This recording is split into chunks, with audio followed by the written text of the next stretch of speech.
Kan chân chu và rê lô e tim kim đón chua nè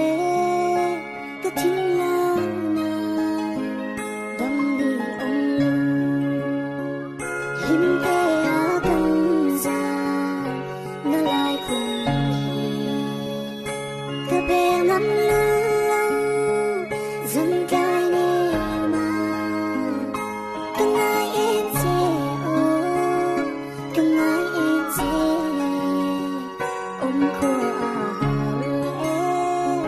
cả thái nam bụi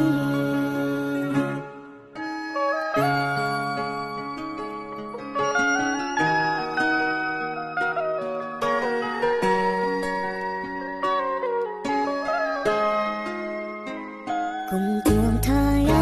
ta các khăn chê cùng tuồng đẹp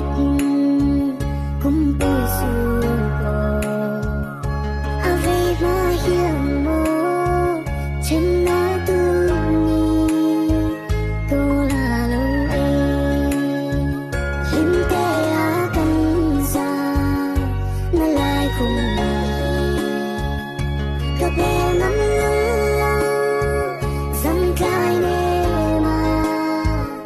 từng ngày em sẽ từng ngày em sẽ ôm của cả thái nam bụi